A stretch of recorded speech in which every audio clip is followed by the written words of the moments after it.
संसद तसंच विधिमंडळाच्या अंदाज समितीचे अध्यक्ष आणि सदस्यांसाठी चक्क चांदीच्या थाळीतून पंचपक्वान्नांचा बेत करण्यात आला होता। यासाठी चांदीच्या एका थाळीचं भाडं होतं 550 रुपये, तर भोजन होतं 4000 रुपयांचं। म्हणजेच एका खासदार किंवा आमदाराच्या भोजनावर राज्य विधिमंडळानं 4500 रुपये खर्च केलेत। संसद आणि राज्य विधिमंडळातील अंदाज समिती त्यांचे अध्यक्ष आणि सदस्यांच्या 2 दिवसीय राष्ट्रीय परिषदेचा मंगळवारी मुंबईत समारोप झाला। अर्थसंकल्पातील तरतुदींचं उद्दिष्ट साध्य करण्यासाठी काटकसरीच्या शिफारशी करण्याची जबाबदारी ज्या अंदाज समितीवर असते, त्याच समितीच्या परिषदेत चांदीच्या ताटातून पंचपक्वान्न देत राज्य निधीची उधळपट्टी करण्यात आल्याचा आरोप होतोय।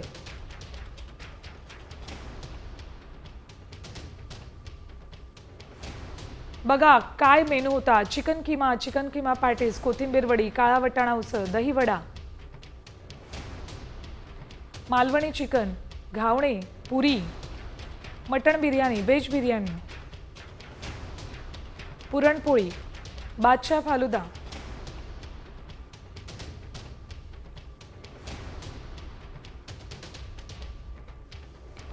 पुढची बातमी संभाजीनगरमधून। संभाजीनगरमध्ये साम टीव्हीच्या बातमीचा दणका पाहायला मिळाला।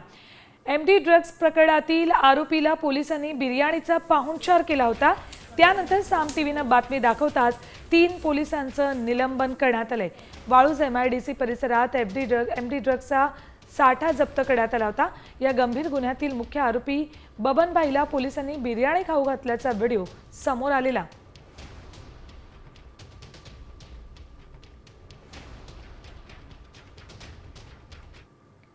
बातमी मशिदींवरील अनधिकृत भोंग्यांबाबतची। या भोंग्यांचा प्रश्न पुन्हा एकदा ऐरणीवर आलाय। मुंबईसह राज्यातील मशिदींवरील भोंग्यांविरोधात कारवाईची मागणी करण्यात येते। मुंबईत आज उपमुख्यमंत्री अजित पवार यांच्या अध्यक्षतेखाली अनधिकृत भोंग्यांसंदर्भात बैठक झाली। त्यावेळी दादांनी भाजप नेते किरीट सोमय्या यांना स्पष्ट शब्दात समज दिली। सीएम साहब का कहना था कि उन्होंने किरीट सोमैया को स्पष्ट निर्देश दे दिया है कि वो कहीं भी किसी मस्जिद और मदरसे में जाने की आवश्यकता नहीं है। अगर उनको कोई शिकायत होगी तो वो संबंधित पुलिस स्टेशन में ही जाएंगे। और पिछले 2 महीनों में किरीट सोमैया किसी भी मोहल्ले में उसकी मस्जिदों में नहीं गए हैं। पुलिस स्टेशन में उनका विजिट हो रहा है। तर पुढची आणखी एक महत्त्वाची बातमी। अजितदादांसमोर आमची भूमिका आम्ही मांडली। बैठकीनंतर वारिस पठाण यांनी ही प्रतिक्रिया दिली आहे। मशिदींवरील भोंग्यांनाच विरोध का, असा सवाल वारिस पठाण यांनी उपस्थित केलाय। मशिदींवरील भोंग्यांवरून महत्त्वाची बैठक आज सकाळीच पार पडली होती। त्यावरून वारिस पठाण यांनी हे काही मुद्दे मांडले आहेत। 1400 साल से अजानें दी जा रही है, लाउड स्पीकर लगे हुए हैं, सब ये हमारे देश की सेक्युलरिज्म का तो यही तो सबूत है ना। हिंदू मुस्लिम सिख ईसाई हम सब मिलके एक साथ सब त्यौहार मनाते हैं, सब फेस्टिवल एंजॉय करते हैं। अब लाउड स्पीकर के ऊपर ही आपको सिर्फ प्रॉब्लम है, सिर्फ अजान से ही तकलीफ है क्या? तो नहीं, अभी पुलिस हमने रख दी अपनी बात। अब जो सरकार फैसला करेगी हमको, लेकिन उम्मीद है सरकार से, हमको उम्मीद है कोर्टों से कि न्याय होगा हमारे साथ। तर आमच्यासोबत न्याय होईल अशी आम्हाला अपेक्षा आहे, असं वारिस पठाण म्हणतात। पुढची बातमी बघा। राष्ट्रवादीचे आमदार संग्राम जगताप वेगळी वाट धरणार का, अशी चर्चा सुरू आहे। मशिदींवरील भोंग्यांबाबत बोलावलेल्या बैठकीत जगताप यांनी दांडी मारली। अजित पवारांनी संग्राम जगतापांच्या कृतीबाबत बैठकीत स्पष्टपणे नाराजी व्यक्त केल्याची सूत्रांची माहिती आहे। धर्माबाबत वादग्रस्त किंवा आक्षेपार्ह विधान परवडणारं नाही, अशी भूमिका अजित पवारांनी व्यक्त केली आहे। जगताप यांनी धर्माबाबत केलेल्या विधानावर दादांनी नाराजी व्यक्त केली आहे।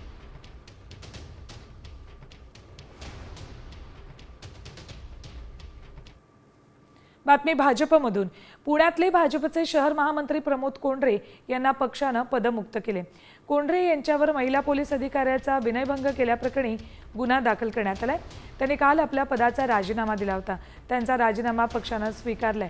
दरम्यान प्रमोद कोंढरे यांनी एक पत्रक काढून त्यांच्यावरील आरोप फेटाळलेत।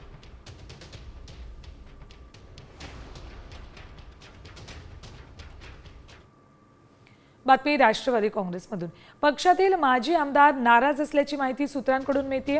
दिलीप मोहिते पाटील, यशवंत माने, बाळासाहेब आजबे, देवेंद्र भुयार, अतुल बेनके आणि सुनील टिंगरे नाराज असल्याची चर्चा आहे।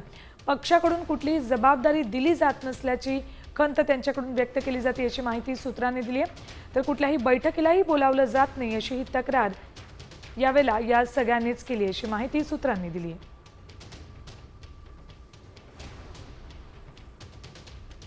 तर देवेंद्र भुयार, अतुल बेनके, सुनील टिंगरे हे सर्व माजी आमदार आहेत.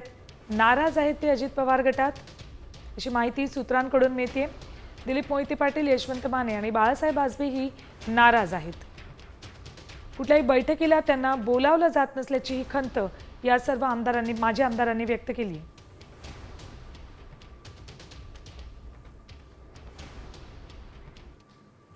बातमी ठाकरे सेना आणि मनसेबाबतची.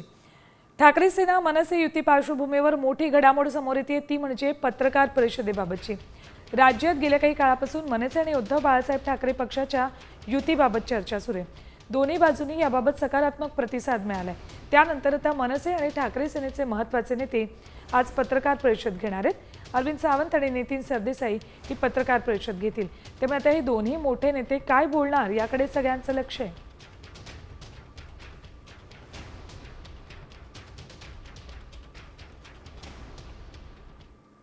बातमी माळेगाव साखर कारखान्याच्या मतमोजणीबाबतची. उपमुख्यमंत्री अजित पवारांचा निळकंठेश्वर पॅनलची सत्तेकडे वाटचाल सुरू आहे. अजित पवार गटाचे 4 उमेदवार विजयी झालेत. यात विलास देवकाते, नितीन शेंडे, रतनकुमार भोसले विजयी झालेत.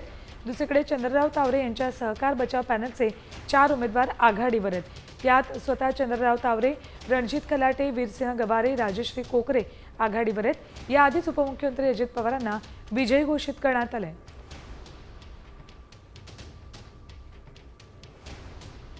तर माळेगाव कारखान्यासाठी 500 कोटी घेऊन येतो असं अर्थमंत्री म्हणतात. एक प्रकारे हा भ्रष्टाचार आहे असं म्हणत संजय राऊतांनी अजित पवारांवर हल्लाबोल केलाय.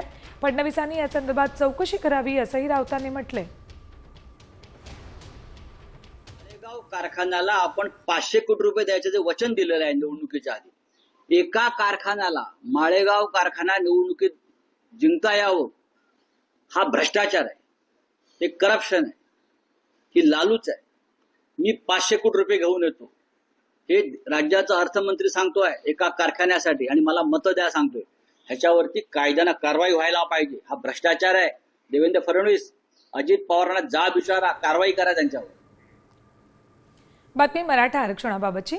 मराठा आरक्षणासाठी मनोज जरांगेंचा लढा सुरूच आहे. 29 जूनला जरांगेंच्या नेतृत्वात छत्रपती संभाजीनगरमधील फुलंब्रीत बैठक पार पडणार आहे. मराठा क्रांती मोर्चाकडून या बैठकीचं आयोजन करण्यात आलंय. बैठकीत 29 ऑगस्टला मुंबईत केल्या जाणाऱ्या चक्काजाम आंदोलनाच्या पूर्वतयारीबाबत चर्चा होणार आहे.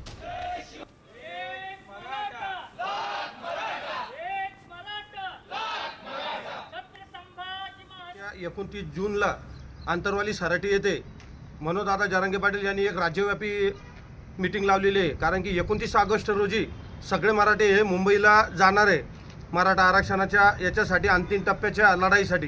तर ही आमची इथं मीटिंग झाली आणि आम्ही गावागावातून किमान 5-5 ते 10 गाड्या कशा निघतील यासाठी नियोजन केलं. आणि सगळ्या मराठा समाजाला आम्ही आव्हान करतो मराठा क्रांती मोर्चा फुलंब्रीच्या वतीने की सर्वांनी जास्तीत जास्त आंतरवाली सराटीला 29 तारखेला 10:30 ते 11 वाजेपर्यंत पोहोचायचं आहे. तर अमरावतीमध्ये प्रहार संघटनेकडून जोरदार बॅनरबाजी करण्यात आली आहे. मैं झुकेगा नहीं अशा आशयाचे बॅनर कार्यकर्त्यांनी लावलेत. बच्चू कडूंच्या अमरावती जिल्हा बँकेच्या अध्यक्षपदाच्या अपात्रता निर्णयावर मुंबई उच्च न्यायालयाच्या नागपूर खंडपीठानं स्थगिती दिली आहे. त्यामुळे प्रहारच्या कार्यकर्त्यांकडून बॅनरबाजी करण्यात आली आहे.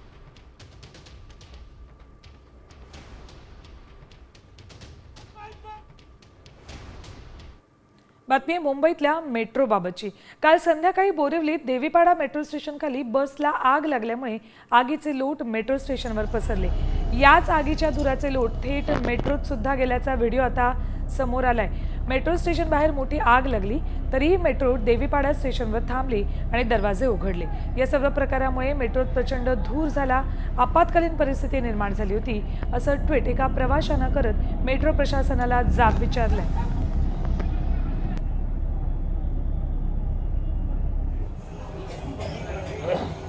मेट्रोच्या संपूर्ण डब्यामध्ये धुराचे लोट पसरले. अनेकांना त्याचा त्रासही होतोय. यार कोई डिजास्टर मैनेजमेंट है कि नहीं यार.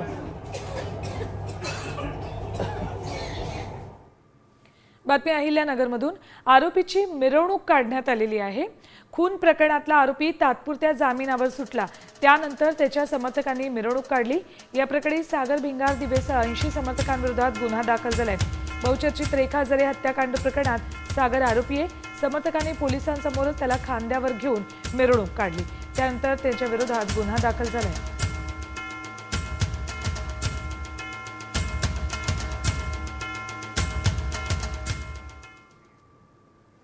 बातमी आहे एका घोटाळ्याची। अमरावतीच्या मोझरी बस स्थानकात तिकीट घोटाळा झाल्याचं उघड झालंय। जादा रकमेचे शिक्के मारून विद्यार्थ्यांना वाहतूक नियंत्रक महिलेनं पास विकलेत। यात जवळपास 1,05,000 रुपयांचा अपहार करण्यात आलाय। खोटे दस्तावेज शिक्के तयार करून वाहतूक नियंत्रक महिलेनं हा घोटाळा केल्याचा आरोप होतोय। या प्रकरणी संबंधित महिलेविरोधात गुन्हा दाखल करण्यात आलाय। धम्मरत्न यशवंत डोंगरे हे दक्षता अधिकारी परिवहन महामंडळाचे कोलकडे येथील त्यांनी रिपोर्ट दिला की त्यांच्या मोझरी येथे एक नेमणुकीस असलेली स्त्री रसिका सुशील देशमुख स्वावलंबीनगर कठोरा नाका अमरावती हिच्याकडे पासेस अपडेट करायचं तिला काम दिलं होतं। पासेसवर त्या स्टॅम्प मारायचं काम दिलं होतं। ते त्यांनी काही पासेसवर 700चे, काही 1100 व काही 1200चे असे खोटे स्टॅम्प मारून तो पैसा त्यांनी याच्यात जमा न करता, जे ॲक्च्युली मंडळात जमा करणं आवश्यक होते, जमा न करता स्वतःच्या फायद्याकरता वापरला। एकूण तिने 1,05,760 रुपयाचा घोटाळा केलेला आहे। यानंतर बातम्या बघणार आहोत वारीबाबतच्या।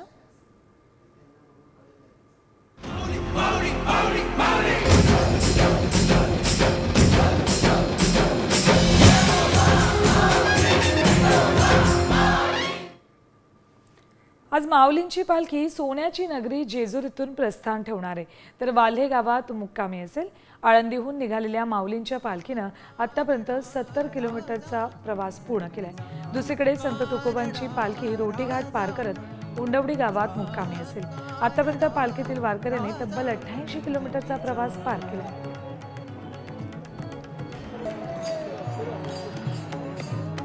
आजचा मुक्काम ज्ञानोबा माऊलींच्या पालखीचा वाल्हे गावात असेल, तर तुकोबांची पालखी रोटी घाट पार करून उंडवडीमध्ये आज मुक्काम करेल। सगळ्यांनाच आता पांडुरंगाच्या भेटीची आस लागली आहे।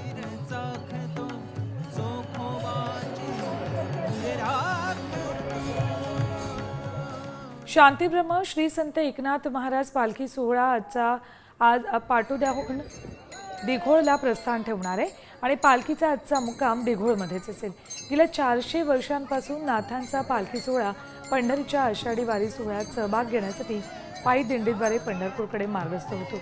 निसर्गरम्य वातावरणातील गारमाथा येथील सोहळा पाहण्यासाठी पहाटेपासूनच वारकऱ्यांचा राज्याच्या विविध भागातून मोठ्या प्रमाणावर भाविक या ठिकाणी येतात।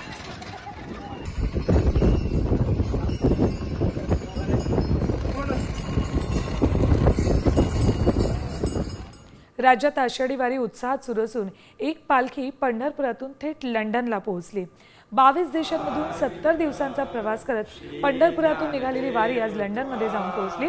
लंडनच्या मराठी मंडळानं 14 एप्रिलला पंढरपुरातून पांडुरंगाच्या पादुका घेऊन लंडन वारी सुरू केली आणि हीच वारी आता लंडनच्या ब्रिजवर जाऊन पोहोचली। लंडनमध्ये मराठी परंपरेप्रमाणे पांडुरंगाच्या पादुकांचं भव्य दिवस स्वागत झालं। अनिल खेडकर यांच्या संकल्पनेतून पंढरपूर ते लंडन वारी सुरू झाली होती आणि आज महाराष्ट्रात वारीचा जयघोष सुरू असतानाच लंडनमध्ये देखील विठू नामाचा गजर पंढरीच्या वारीचं वातावरण निर्माण करतोय। विठ्ठल विठ्ठल जय हरी विठ्ठल, विठ्ठल विठ्ठल जय हरी विठ्ठल, श्री ज्ञानदेव तुकाराम पंढरीनाथ महाराज की जय।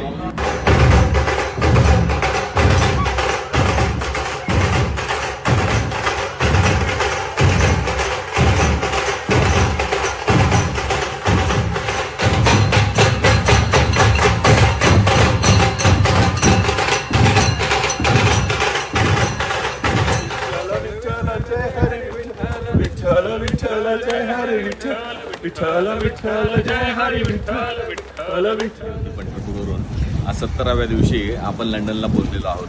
तर आता आपण पाहतोय की आपली जी पंढरपूर वारी सुरू झाली होती ती आज लंडनच्या टावर ब्रिज येथे आज वारीची आपली सांगता होत आहे। तर आपण जे 70 दिवसांचा प्रवास होता, 70 दिवस 22 देश टेक्निकली पाहिलं तर 22 देशापेक्षा जास्त देशांमध्ये आपण गेलो. काही देशांमधून रिक्वेस्ट आल्यानंतर आपण तिथे पण गेलो आणि जवळपास एक 18,000 किलोमीटरचा प्रवास करत आज आपल्या फायनल डेस्टिनेशनला पोहोचलेलो आहोत. तर खऱ्या अर्थाने आपल्याला पांडुरंगाचा आशीर्वाद आहे. बातमी आहे सलमान खान बाबतची. बॉलिवूडचा भाईजान अर्थात सलमान खान 3 गंभीर आजाराने त्रस्त आहे. ते 3ही आजार कुठले आहेत? सलमानला आजारामुळेच राग येतो का? पाहूयात या स्पेशल रिपोर्टमधून.